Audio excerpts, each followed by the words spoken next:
Welcome to the e-commerce podcast with me, your host, Matt Edmondson. Now, this is a show all about delivering e-commerce, helping you deliver e-commerce, and to help us do just that, today I am chatting with Thomas Lalas about retention marketing of all things. We're going to get into that. Yes, we are. We're going to pick his expert brains. But before we do, let me invite you to stop on by the website, ecommercepodcast.net, sign up for the newsletter. And all the show notes and links go to your website. No, they don't. They go to your inbox automatically for free. And you can get that just by signing up, which I appreciate on its own is just really boring, right? It's the standard podcast newsletter, isn't it? Well, let me tell you, we are jazzing it up. There's going to be some extra content, some extra stuff in there. We're trying to make that newsletter a lot more, a lot less lazy is probably the better way to put it, and be a bit more creative with it. So do make sure you sign up for that at ecommercepodcast.net. Now, let's talk about Thomas, a former military policeman, which, if you're like me, makes me instantly think of Jack Reacher. He's turned subscription whisperer, which I think is a great title, and helps million-dollar e-commerce brands keep their customers coming back for more. When he is not slashing churn rates and maximizing retention for 8 to 9 figure brands, this ex-academic and startup founder is tackling his most challenging role yet, being a dad. Oh yes, Thomas, welcome to the show, man. Great to have you. How are we doing? Pleasure being here. I'm really excited. I mean, you're such an amazing host. I can't wait for this conversation. It's flattery gets you everywhere on this show, Thomas. I'm not going to lie. That's straight out of the. I'm not being rude, but it's in the How to Be a Great Podcast Guest book 101. Just say really nice things about the host right at the start, and they'll like you. Or just be a great host, and people will just naturally give you compliments. Well, and again, well done. It's working. Let's just change the topic of this show and call it Feeding Matt's Ego. That's what we should. Oh, man. Love it. It's great to chat to you. I'm in the UK. It's 7:00 in the evening here. I've got a belly full of delicious food. Whereabouts in the world are you? Right now, I'm in Greece. I used to be in the UK, so it's 9:00 my time. And after that, baby is going to call to go to bed, and I'll be there as a good daddy. Yeah. So yeah, that's the last thing of the day. Interesting conversation with a fellow Liverpoolian. Yeah. Oh, you're a Liverpool fan? Yes, I'm a Liverpool fan, and I used to live in Manchester, but I supported Liverpool. I didn't tell anyone. Don't tell anyone. I was in Manchester last night, and I won't mention the Liverpool game because we don't want to talk about it. But I was in Manchester last night. With a long-standing friend. We've been friends for 30 years, and he happened to be visiting Manchester. So Liverpool's not that far if you don't know British geography from Manchester. It's like 40 minutes on the train. So I caught the train into Manchester. He and I had some food, just catching up. It was really great. And we found this pub called, what was it called? Something like the Stinky Cow or the Stinky Pig or something like that. Or the Craft, I don't know, it was something to do with pigs, I think. And it was great because it had these booths in. It was like a sports pub. And in each booth that would seat 6 people, at the end of it was a TV. So you got your own TV. So you didn't have that thing where people couldn't see the TV. So we sat and we had a beer and we watched the game, and we left slightly disappointed. But yes, it was fascinating watching a Liverpool game in Manchester. The first time I'd done that. They didn't kick you out, so that's a good thing. Yeah. And they actually showed the game, which was also quite impressive. So, these things are also always awesome. So tell us, how did you get? Forgive me if you're watching the video, ladies and gentlemen. I've got my cup of tea in my hand, which I'm drinking, my buttermint tea. How did you get into retention marketing? What was the story there?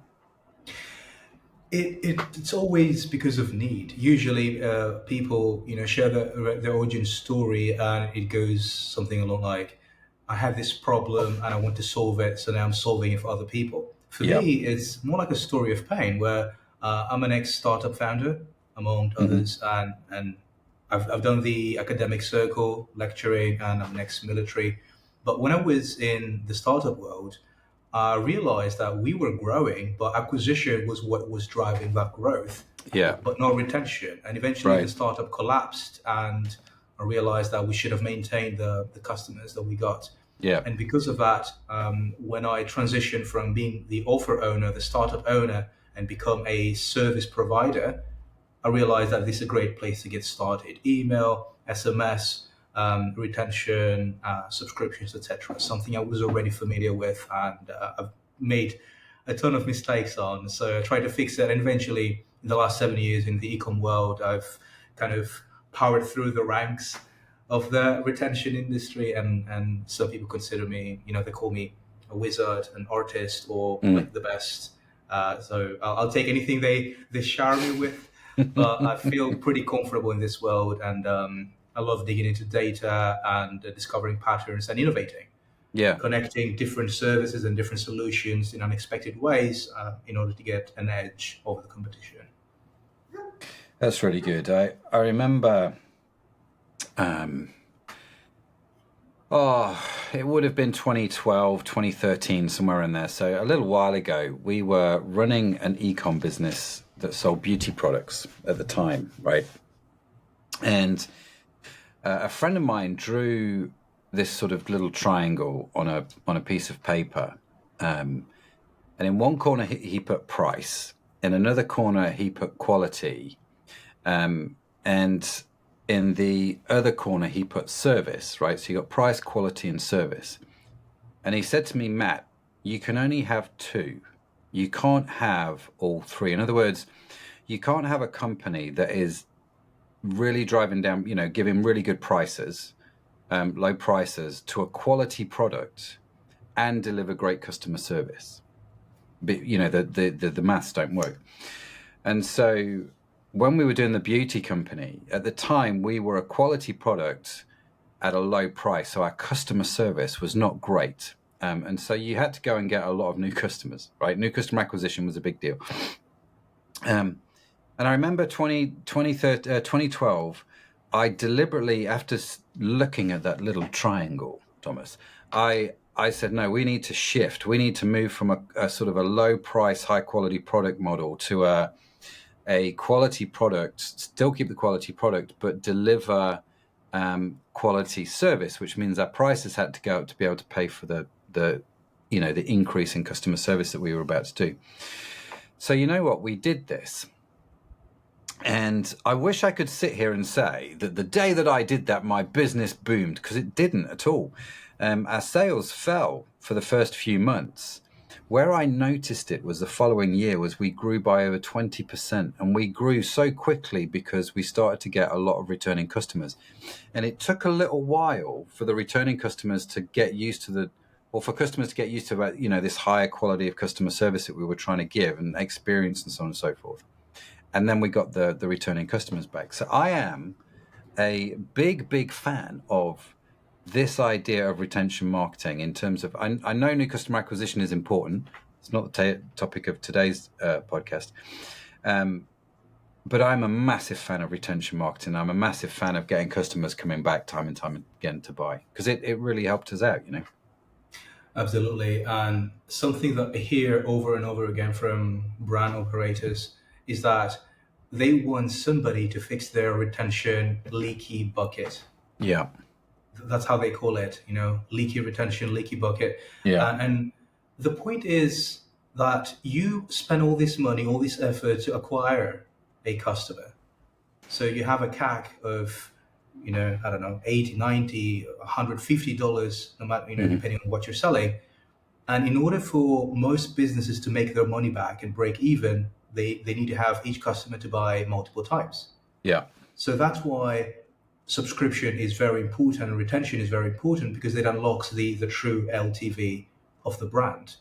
Yeah. Right. And when the competition is so fierce, you need to be able to afford higher CAC to get customers that other brands can't afford to pay. So that's why it's very important to focus on retention. And I'm seeing not many brands really pay attention to what's happening post customer acquisition. They feel that their job is done once they get the customer, because you know what, with media buying, the feedback is instant, it's daily, it's momentary. You know exactly how the ad performed.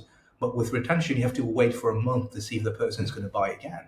So it's kind of you don't have real-time retention. You need to wait for 28, 30 plus days, and Yeah. that is a really slow feedback loop.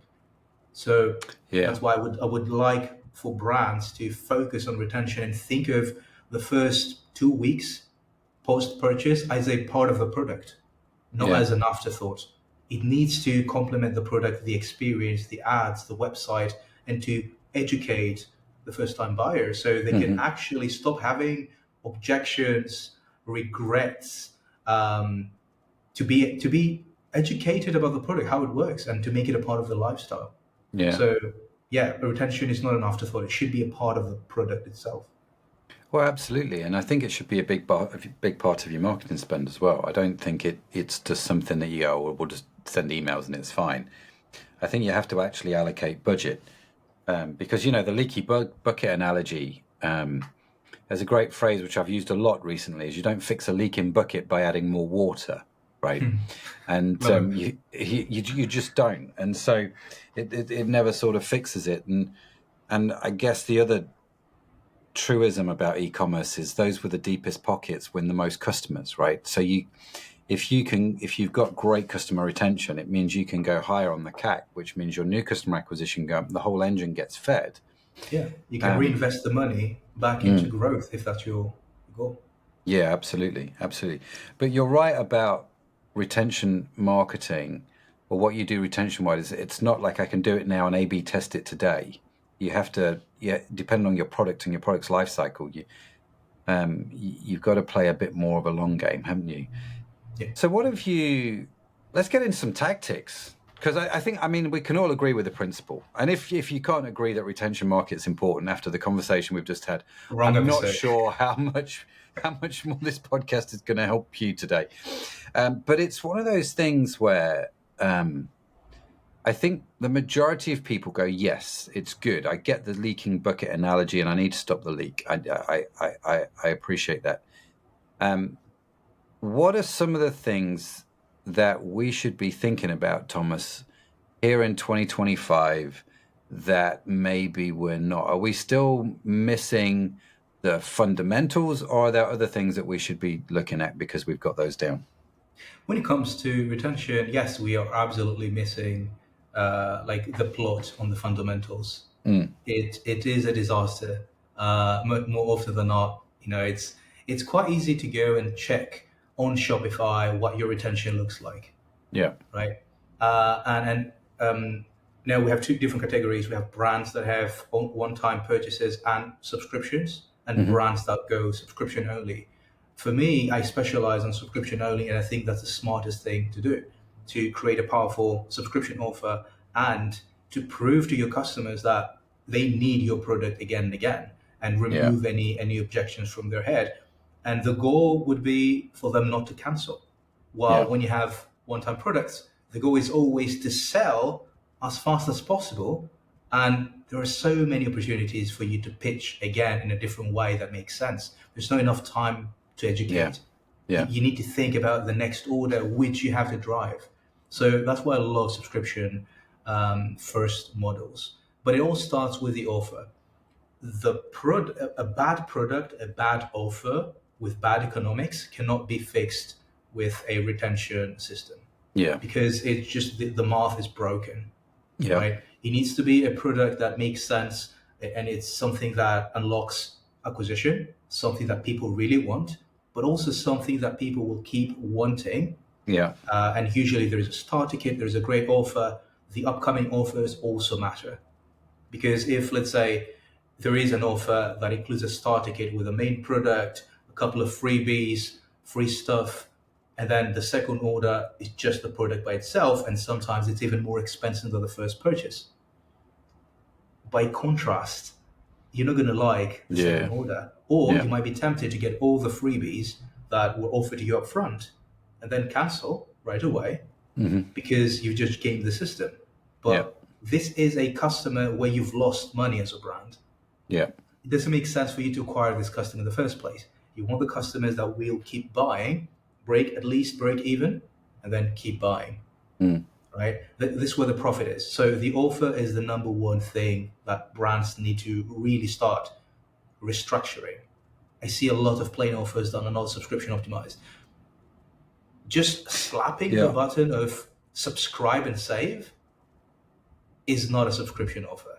This is the laziest thing you can do. And honestly, if you try to acquire customers purely on lower prices, you're going to be outspent by the competition. They're going to have a better offer, better retention. They're going to outspend you. You're done. Yeah. So this is where we start. It's all about the offer to begin with. This is great. This is very timely because actually we've been having conversations about one of our sites, which has a one-time purchase on it, but it also has subscription options on there. And it's interesting, isn't it? This whole idea. Are you go? By the way, let me give a shout out. If you are in the subscription business, Sub Summit, are you going this year? Not really. I mean, being a father, I can't really you can't go places. Yeah. So I will but I want to. Yeah, well, it's a great show, and I know Paul Chambers is coming on, and I know we've had Chris George on, and he had a very similar philosophy to what you said, Thomas. In actual fact, he almost talked me into just doing my supplement company on a subscription-only model. Do you know what I mean? It's like, why would you want to do it any other way, Matt? And it's like, what happens? Yeah, it's a really interesting argument. He almost turned you into a subscription-based business. What happened? Well, almost turned me into a subscription-only based model. The way the supplement businesses work, we didn't looking at our purchases. Well, to be fair, let me just qualify. I would probably think about it more now because such a high percentage of our orders are now subscription, right? So we've converted a lot of our faithful customers into subscription customers. So I'm very keen to talk to you about offers and what works there. I'm also really keen to hear what you've got to say, Thomas, about, because this again is another conversation we've been having with our subscription customers. With one-time purchase clients, right? And I love my conversation I had recently with the guy, the founder from the razor company. Oh, it's completely gone. It'll come back to me. He deliberately didn't do subscription, which I thought was fascinating. That's definitely worth listening to. But we found with one-time purchases, it's really straightforward for me to do an upsell, right? And increase the average order value. Where we've had a bit of an issue is trying to figure out how do we increase the average order value on a subscription-based model. Do you see what I mean? So in other words, with supplements, you kind of go, right, well, I'll take my omega-3, I'll take my multivit, and I'll take my vitamin D.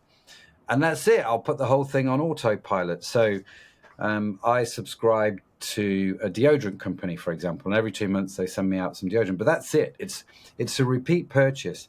And I think I don't know how that deodorant company can help me increase my order value over time. Other than putting its prices up, how does it get me to buy more stuff? So 2 things I want to dig into: how to increase average order value. But let's start with the offer side of things. So you're talking about the first thing you've got to work on is the offer. And it can't just be subscribe and save, because that's lazy, which I just think is brilliant. I'm totally quoting you on that. What else? What sort of things should we be thinking about? What have you found work really well? Yeah, and there is a very interesting founder course coming out where I'm a guest, and it's been taught by my the co-founder of Motif Digital, the agency I used to work for, Jordan Menard. Shout out to Jordan, amazing guy. So he breaks down this entire subject in a course for the platform Founder. If you want to check it out, I'm a guest for like a module. But basically the whole point is to create something that adds value to the lifestyle of the person. We don't buy a product just for the product itself. It supports a lifestyle. It supports our identity. So things that you can add that support the lifestyle of the person and who you want to be. Number 2, things that you can use with the product. Very straightforward example: you buy coffee, you need a cup, you need a frother, a whisk, right? So this is something that you will need. You were going to buy this anyway, or you had it at home. but now you have it. You have a branded version of it, right? And things that are branded, you show it to your friends, and this is marketing, Yeah. right? You can take a picture of it. You know what you can't take a picture of? Things that are digital. It needs to be physical. Right. So anything that can be added in a way where postage doesn't get inflated, the price of posting doesn't get inflated, that can fit into a box as a starter kit, and you turn it into a beautiful starter kit, that's a great offer to begin with. But I've seen the mistake a lot of brands make is they add too much value in the starter kit. And by comparison, the second, third order don't look so appealing anymore. What I alluded to earlier, they Yeah. cancel because they want to get all the freebies. So what we've seen working really well is spacing out the freebies month over month. Okay. So they have something else to be excited about. And Yeah. basically, they gamify the experience. They unlock the new freebies. It's a game. And if you add all sorts of fun activities post purchase, the whole thing becomes a game. Yeah. It's who can be healthier. It's who can be more loyal, who can not break the streak. So you turn this whole thing into a fun lifestyle project, becoming a better self. And it all starts with the offer. But Mm. again, finally the offer needs to be something that makes sense economically. So I'm not going to play CFO here. I'm not the person that runs the numbers for the offer. I'm a person that is Yeah. participating in the process of designing the offer, Yeah. but Yeah. I don't know how to explain, what makes most sense financially. What I know is once the offer is out, I know how to track the payback period, Yeah. and I know how to maximize LTV after that. And the goal, just like Netflix, is trying to push the retention point as early as close as possible the first episode, meaning retention point is once the person is hooked now and will watch the rest of the series no matter what. They want to get you hooked as early as possible. Same Yeah. thing for the payback period. You want to push that payback period as close as possible to the first purchase. If you can be profitable the first purchase, amazing. But Yeah. most brands are not. So the Yeah. goal is to make sure, and this is a great seg for the AOV question, is to push AOV, to push the stickiness of the product, and to get them to commit for longer. Yeah. So yeah, let's back to you now, because if we start talking about AOV, I will never stop, and it's going to be a monologue. Well, no, we'll get into that in just a second. But I like what you say here, because what I'm understanding here, Thomas, and it makes total sense when you think about it, is actually take your no-brainer offer and space it out. So it's a no-brainer offer for the first order, the second order, the third order, the fourth order, and so on and so forth. And bring those, just elongate that offer so it makes sense just to keep coming back. And obviously it's got to work for your economics, and you work that out. But I like it because, like you say, most subscribed businesses are all about that first offer to try and get you to sign up, and not so great at then keeping you, giving you reasons to stay. Really, it's like, well, I don't know, and so you do tend to leave. But I do get the point. Thinking, for example, about this deodorant company, actually, they gave you an offer at the start, but they've not really done anything since. And I've left it just because it's on autopilot. Would I recommend them as a company? You start getting into really interesting existential questions all of a sudden because of, well, actually, in theory, they're still, they've still got my business. I've not stopped it yet, but I don't feel any brand loyalty to them, if that makes sense. I don't feel like they've done anything to stop me from churning if I find a better product or someone else woos me over here. And I think whilst at the moment it's convenient, it's not actually retaining my mind and my soul, other than it's just retaining my wallet because it's super convenient for right now. Yeah, you're saying that you're not a fan. You are just a buyer on autopilot. Yeah, I mean, I obviously like their product. I keep using it. And in some respects, I like what the company stands for. What I've not become is maybe I've not become a loyal fan. I've not shared anything out on social media. I've not gone and said, hey, you should buy this because it's awesome. They've not really done anything to sort of keep me as a customer. They don't really email me. it's sporadic as to whether they email me to let me know my order's coming out. It's just a bit rubbish, really. But this is the reality. This is what most brands do. It's that's why they asked me to come in and build something, a system, a proper system that actually collects data, that actually pushes for an upsell or cross sell, that actually builds loyalty, that educates the customer, that gives them a real reason to choose to stay subscribed, and then to keep talking about the brand and bringing more people in. This is what retention systems do. Most brands don't email enough, and they don't build that brand loyalty. And Yeah, again, right now they could have your business, and they do because there, as you said, there's no competition. But the moment somebody else comes on board and that has a better product, they're done. So this business might be dying without them knowing, yeah, just because it just hasn't happened yet. yeah, But wishing or hoping for a competitor not to arrive is not a strategy. It's not something the investors would yeah, really support. yeah. So yeah, you gotta be proactive, man. You really have, especially in the subscription space, because again, one of the things that I've learned from certainly people like Chris George is that actually whatever it is now, we've got an average of, I can't remember the number, so let's just pick a random number. We've got a typical average of say 20 subscriptions. We subscribe to Netflix, to Disney, to Sky Sports, and whatever it is, right? So we've got all these different subscriptions. We've now got to the point where we don't want any more subscriptions. So to take on a new one, we have to cancel an old one. It's kind of a mindset that we've fallen in.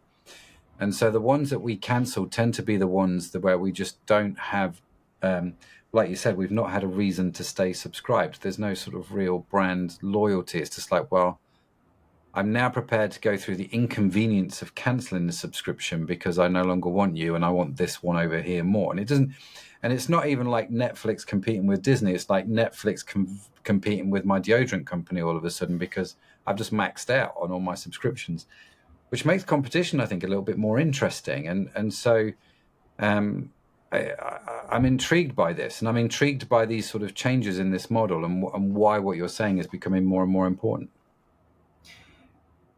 What you're saying, between the lines, what I'm reading is that the product itself plays as an important role as the brand around the product. Here's an example. You have a deodorant, right? But will you stop using it? Will you stop using a deodorant overall? Probably not. Coffee.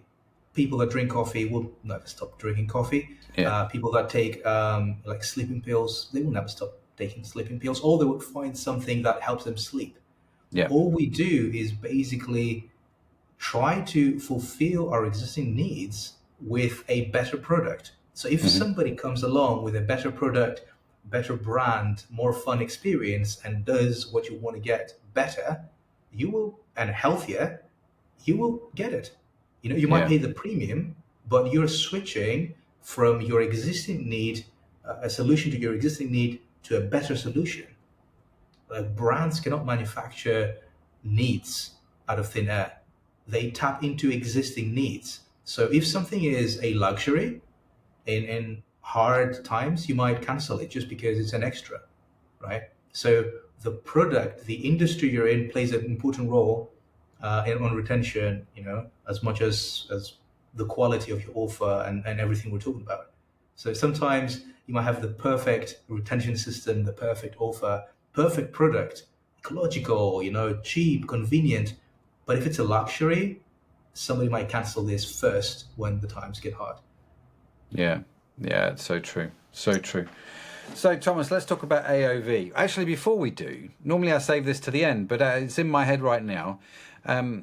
If you're a regular to the show, you'll know, usually not every show, because quite often I'll forget, but I've remembered today, I asked my guests for a question, and this is quite an interesting point of the show to ask for said question.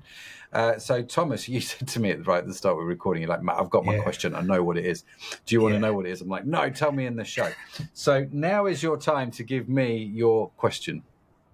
Hello, ladies and gentlemen. So Matt wants me to ask a question. So Matt, you have recorded hundreds of interviews. You have spoken with hundreds of interesting people that are experts and they're amazing at what they do, and they have audiences and they work with amazing brands.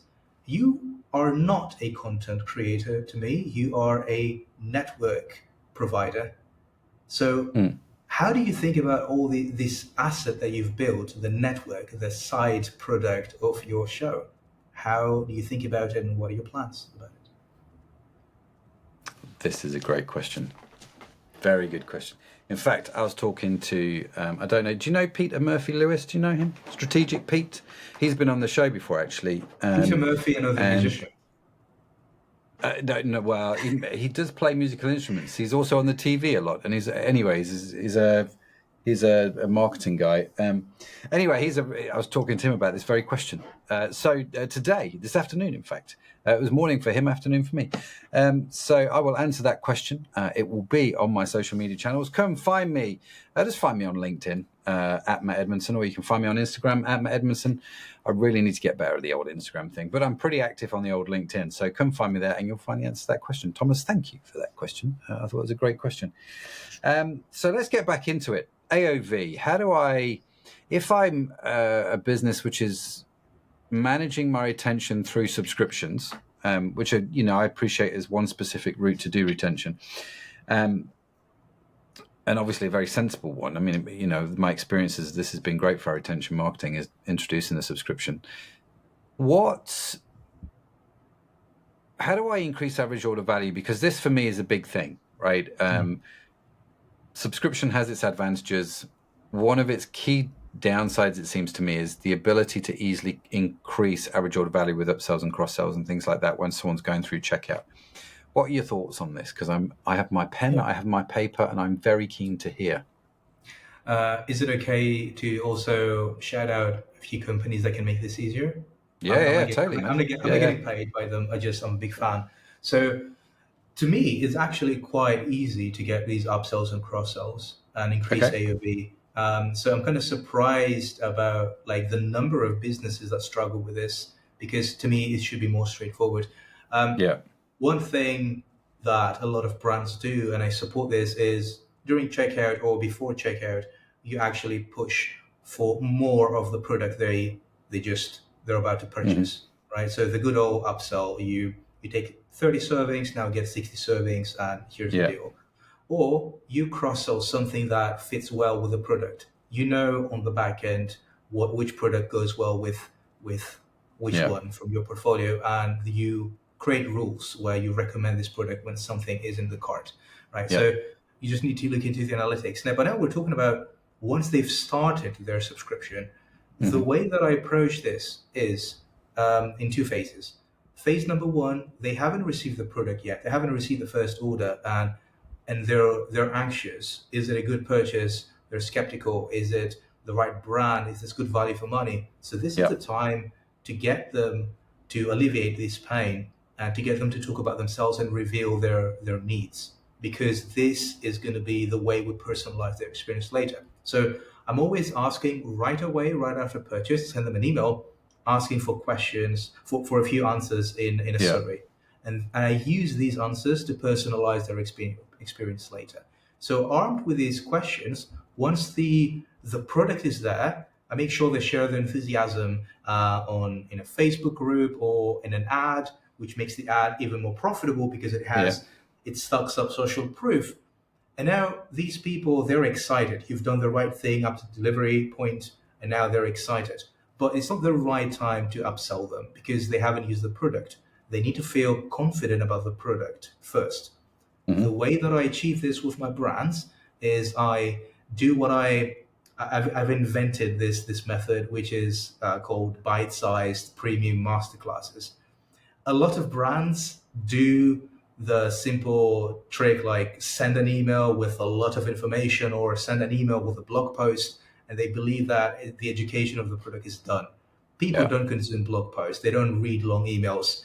They need bite-sized information. So I take this existing information and turn it into masterclasses, usually on Typeform, shout out to Typeform, where they see a few words in each slide with visuals, and they click next, and they get spoon-fed, small bits and pieces of the Yeah. education we want them to get. And they start realizing that the product can be a part of their lifestyle, how it helps them achieve the long-term goals, the time span for them to feel the full effects of the product, etc. At the end of each masterclass, that's where the magic happens. I upsell them more of their existing product if it makes sense, or if I know what their initial purchase is and collect the right information post purchase, I offer them something that complements the product. And usually, people that don't participate in these masterclasses, they will get a default option based on what I know historically from Yeah. my customers and their journey. But what I've seen, Matt, is that 33% of people that complete at least one masterclass, they take the upsell or cross sell, which is huge. Okay. Yeah. So I've basically turned knowledge and education into a fun event that has day 1, day 2, day 3, and then there is a graduation. And the graduation includes a bundle of badges, downloadables, the next freebie, and a discount. And people choose what they want. Yeah. And eventually they get multiple reminders in a fun system that doesn't feel pushy. And again, a lot of them get the upsell and cross sell. So in fact, that's why once I start implementing this system in businesses, you see that the upsell, the take of the upsell product increases in revenue more and more. So it stacks up. And these people have far superior retention. So this is one of the things that I do. The second opportunity, after they complete the masterclass and a week after the product, I check in with them. Again, send them to a good old type form, and I ask them about their 3 main objections. I want to see how well they're doing. I ask them if they feel an early impact in their well-being or whatever the product is trying to achieve. And I also ask them a question that will qualify them for a cross-sell. For example, let's say I offer a product that boosts your brain. It makes you more productive, more focused. But I also offer products that helps you sleep better, products for your gut, etc. I will ask a question that will help understand if the right next pitch is, the sleep product or the gut product or whatnot. But I will not ask, hey, would you like this product? I will ask them a question that reveals the problem, if they have another problem. And then we follow up with a sequence that pushes what they already told us. So now it's a seamless promotion that is true to who they are and what they struggle with. Finally, before the first reveal, I will basically do the raise your hand kind of sequence where I will show what the offer is. It's going to be usually a bundle of multiple products. It's going to be more expensive, or it's going to be the product they bought, but 6 months worth of stock or a year worth of stock. And initially, I will send it to every customer. Later, as I get data, I will send it only to people that have been tagged as likely to stay on board and not churn, right? If you're likely to churn, it doesn't make sense for you to buy a bigger bundle. Instead, you're going to get an offer like a downsell so you don't churn. But initially, I will send this to everyone. So a bundle that upsells you and locks you in for a longer period of time, or a bundle with more products so you can get the holistic experience. And these people, like the customers, eat them up. They love these products and these offers because they make sense in terms of where they are. And we personalize their journey based on the signals they gave us.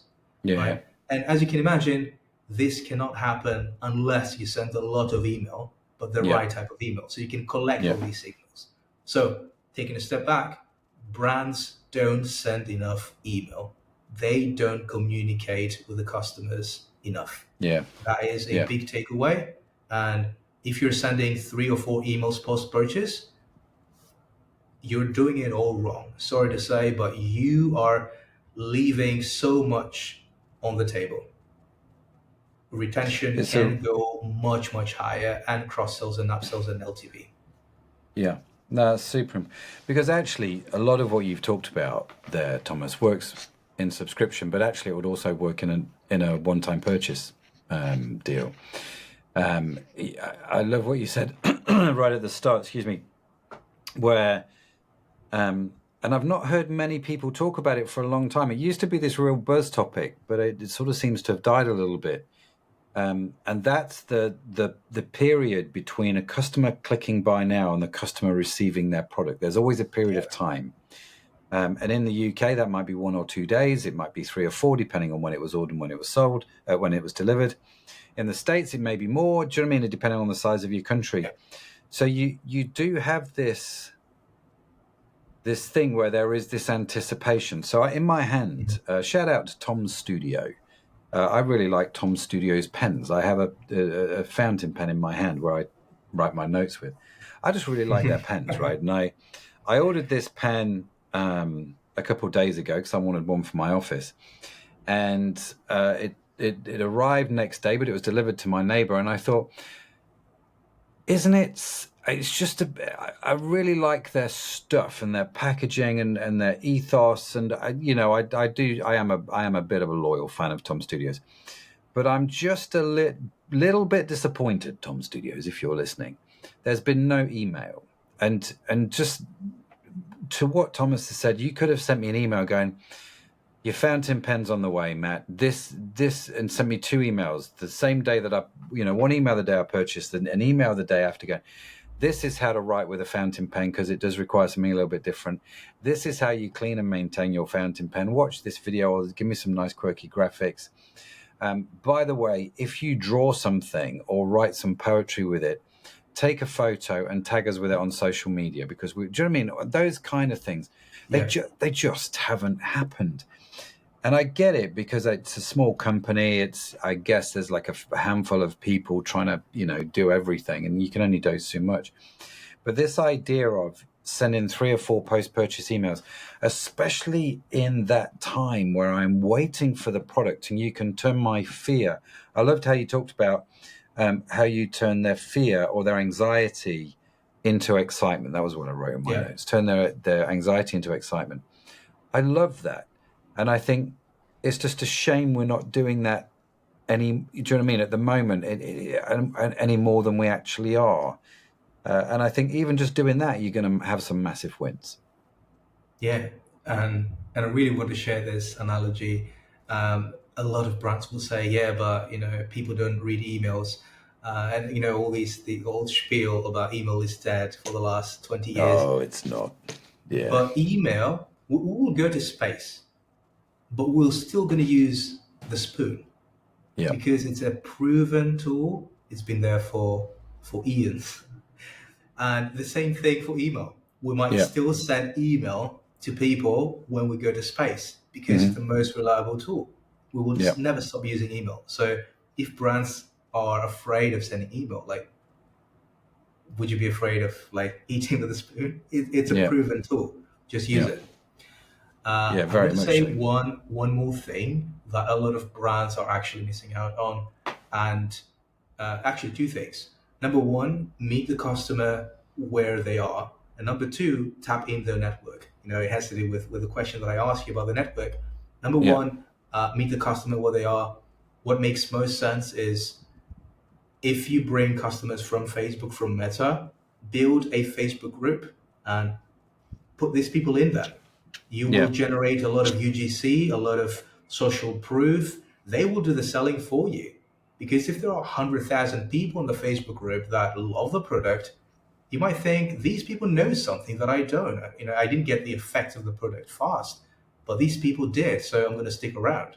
So you got an ever-growing sell machine, the Facebook group. So meet these people where they are. But also, if you're talking to a younger audience and they found you on a mobile phone, then create an app. Use a company like Fuego to create an app and basically mirror the website and add additional features exclusive for the app. Now, these people shop and they do things around your brand in their natural environment. But then also make sure that people bring friends. We use referral candy because it's very easy and it just does the thing. But allow people to talk about your product. Like you talk to me on this podcast and to a lot of people about your pen, right? If the pen company had sent a referral email, you probably would have taken on, like, whatever the deal is, and talked about it and then profit from it as well. We don't do these things for the profit. We do it to recommend good products to Yeah. friends and family, right? So tapping into this is just additional marketing that costs you nothing. You've already paid to acquire this customer. So why not meet people where they are, create this community that is basically free marketing for you, and tap into the network? These are basic things for me that a lot of brands just haven't tapped into. So Yeah. just shout out to these amazing companies, and these are like some quick quick tips that improve retention that I want to share. Yeah, no, it's cool. And I'm glad you mentioned referral candy. Raoul has been on the podcast before. Sorry, well, I kicked my bin. But Raoul's been on the podcast before, and do go check out that episode. Shout out to what those guys are doing there, referral candy, which is great. It's I'm intrigued. The one thing you said, which slightly surprised me, was the fact you used Typeform to do these sort of mini masterclasses. I've been a customer for 10 years now. Yeah. Yeah, and as soon as you said it, I could see it in my head, and I thought that's really clever. I would not have thought to have done that with Typeform, but Typeform's got good APIs, and you can integrate it with all kinds of things now, can't you? And collect that customer data. Yeah. And I like how you're using Typeform to pre-qualify. So, for example, I on a scale of 1 to 10, how well are you sleeping? Could be one of the questions that we ask, because we have a sleep supplement, for example, and you kind of go, oh, these guys are not sleeping that well, so I can put them on a sequence which talks about how you can use nutrition to sleep better, right? So it's a really it makes a lot of sense to me what you said, and I can see why you like it as much as you do, Thomas. And thank you. Thank you for sharing that and bringing that value. I've genuinely enjoyed it. If people want to find out more about you, maybe connect with you, ask them, maybe they've got some more questions, maybe they even want to, talk to you about hiring you and getting that and getting your help. Or the course that you mentioned, you mentioned a friend's course, but I don't remember you mentioning what it's called or where to find it. Now's your time. Share all that information. Sure. So the best way for people to find out about me and talk with me is through LinkedIn, Thomas Lalas. I have created a consultancy firm called The Art of Ecom. I'm still building websites as we speak, etc. So I wouldn't recommend people to go to my website. It looks ugly. And we're always building websites. That's our problem, isn't it? Yeah, under construction. Yeah. 10 years later, my sites are still under construction. Yeah. Yeah, and the course that I talked about, the platform is called Founder. It's the word founder, but without the E. It used to be a magazine. Now it's an online platform with courses, consultancy, and a lot of cool stuff. So it's dropping sometime in March this year. Fantastic. It's all about offers and subscriptions, and it's really in depth. Sounds fantastic. Sounds absolutely fantastic. And I know, the founder goes, yeah, great, fantastic. So we will, of course, link to all of that in the show notes as well, including Thomas's LinkedIn, which is, we were commenting, whose post were we commenting? We both commented on Jimmy Kim's post. Yeah, he took, you should follow him on LinkedIn. He talks a lot about email, and I just really like his LinkedIn post. He just basically tells you off every time, doesn't he? It's just really funny. And we were both commenting on that. And you were like, we should talk about this on the podcast. So Thomas is active on LinkedIn. Come find him and say how's it. And we will, of course, link to all of that in the show notes. But Thomas, thanks, man. Genuinely appreciate that. And thanks for coming and delivering some great value. Loved it, man. You're a natural. Again, back to the compliments. Yeah, you're a natural. You make everything flow so easy, and well done. Kudos to you. I enjoyed that. Man. Oh, bless you. We should do this. Well done. Yes. That's the applause. That's enough applause. Brilliant. Like I said, we will, of course, link to all of the information for Thomas in the show notes, which you can see on the website, ecommercepodcast.net. If you subscribe to our magical newsletter, they'll be in there as well. And, of course, I'm not going to try and pull the wool over your eyes. You're listening to this on a podcast app, more than likely, or you're watching it on YouTube. The links will also be in the show notes. Just download them or click them in the show notes. Don't download them, but just click them. They're there as well.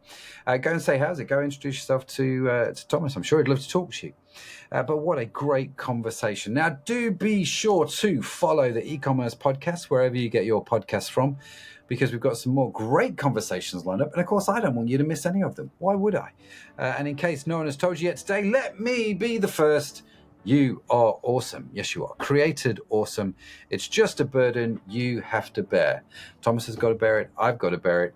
You have got to bear it as well. Now, the e-commerce podcast is produced by Podjunction. You can find our entire archive of episodes on your favorite podcast app. The theme music was written by Josh Edmondson. And just one more plug for the website. Go to e-commerce podcast. E-commerce podcast. We never edit these things out. It's just the way we do it. Just go to ecommercepodcast.net. It's real. It's authentic. That's right. It's just me messing up for the 1000th time. And if you're still listening at this stage, thank you. It's great to be with you. Do, like I say, like and subscribe to the show. But pretty much that's it from me. That's it from Thomas. Thank you so much for joining us. Have a fantastic week wherever you are in the world. I will see you next time. Bye for now.